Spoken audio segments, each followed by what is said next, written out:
Okay, previously I had shown you how to make a 90-degree joint where it recesses into the other pieces of card so you get a nice clean edge like so. However, it's also good to know how to make a curved surface like this.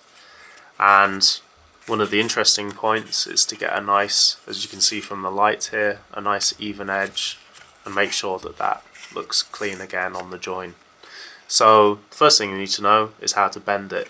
And as you can see in here, even though it's a little bit messy on the inside, it doesn't really matter as you're not going to see it. So we've just damaged carefully parts of the corrugated cardboard to allow it to bend. So we'll do that. You can use pretty much any blunt instrument you like, but I find that also good for creating a fold line is a biro that's run out.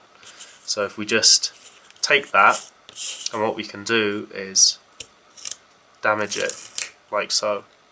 However, what's good to remember before you do this is to actually set in your groove for the piece of card that you're interested in joining it to.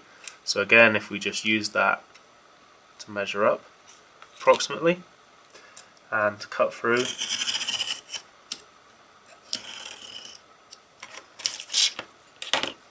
and again take a small ruler just to get rid of the corrugations that we don't want. So again, now that we have the joint and that we're happy with the depth of it, we can carry on. We'll just finish that last one.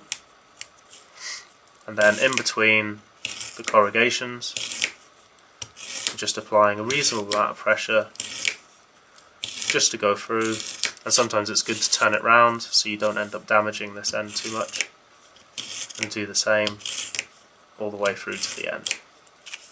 So what you'll see now is that we've got a nice bendy bit of cards, and although it's quite damaged here, it's quite clean on that side, and so we've got a nice smooth transition.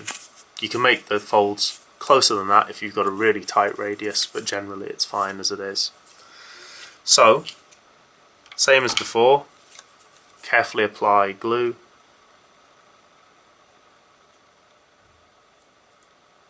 In the joint.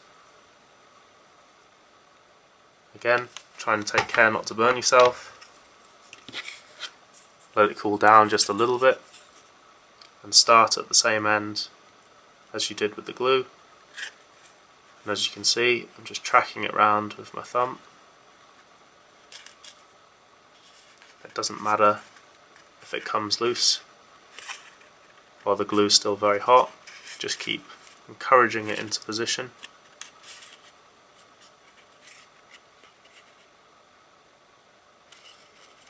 And eventually